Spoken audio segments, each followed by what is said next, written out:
Welcome to this tutorial on Kotlin Null Safety Best Practices. In this video, we'll explore how to effectively handle nullability in Kotlin and avoid those dreaded null bugs that can crash your applications. Null pointer exceptions are one of the most common causes of software crashes, but Kotlin provides powerful built-in features to help us write safer, more reliable code. Let's dive in and learn the patterns that will make your Kotlin code bulletproof against null-related errors. Kotlin's type system makes a clear distinction between nullable and non-nullable types. On the left, we have a non-nullable string type. Notice there's no question mark after string. This means the variable cannot hold a null value, and the compiler guarantees it will always have a value. You can safely call methods on it without any checks. On the right, we have a nullable string type, indicated by the question mark after string. This tells the compiler that this variable can be null, and we need to handle that possibility carefully. This explicit distinction is what makes Kotlin's null safety so powerful compared to languages like Java. The safe call operator, represented by a question mark followed by a dot, is your best friend when working with nullable types. It allows you to safely access properties or call methods on nullable objects. Here's how it works.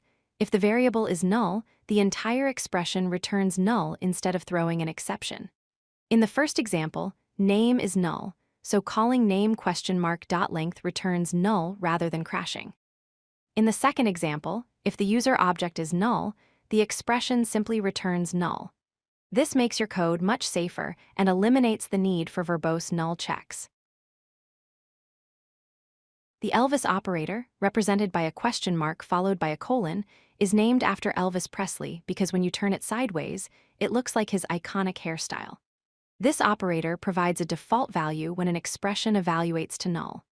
In the first example, since name is null, the Elvis operator returns the string guessed instead. In the second example, if name is null or its length is null, the operator returns 0. This is incredibly useful for providing fallback values and making your code more readable. Instead of writing lengthy if-else statements, you can handle null cases in a single elegant expression. The not-null assertion operator, represented by 2 exclamation marks, is the most dangerous operator in Kotlin's null safety toolkit. It tells the compiler that you are absolutely certain a value is not null, and if you're wrong, it will throw a null pointer exception.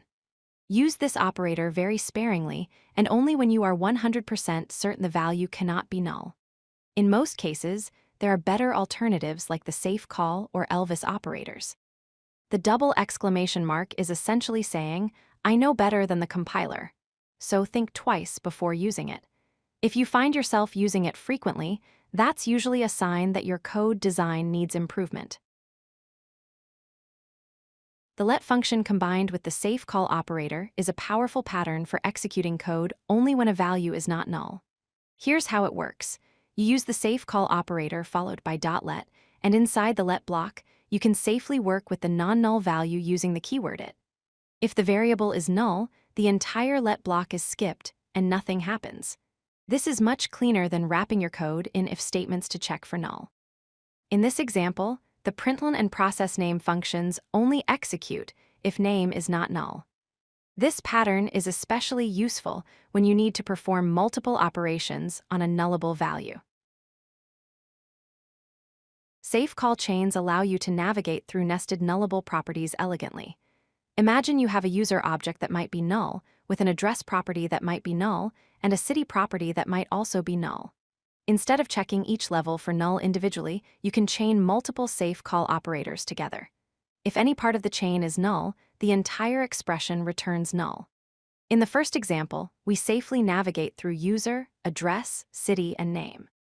In the second example, we combine the safe call chain with the Elvis operator to provide a default value of unknown if any part of the chain is null. This keeps your code concise and readable while handling complex nullable structures. Let's summarize the best practices for null safety in Kotlin. First, prefer safe calls using the question mark dot operator for safe access to nullable properties. This is your go-to approach for handling nullability. Second, Use the Elvis operator to provide default values with question mark colon instead of writing verbose null checks. Third, and this is critical, avoid the double exclamation mark operator. Only use it when you are absolutely certain a value is not null, which should be rare. Finally, leverage the let function to execute code blocks only when values are non-null. Following these practices will help you write safer, more maintainable Kotlin code that's resistant to null pointer exceptions. Thank you for watching, and happy coding.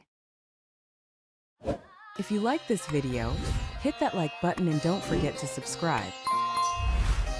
Visit codelucky.com for more such useful content.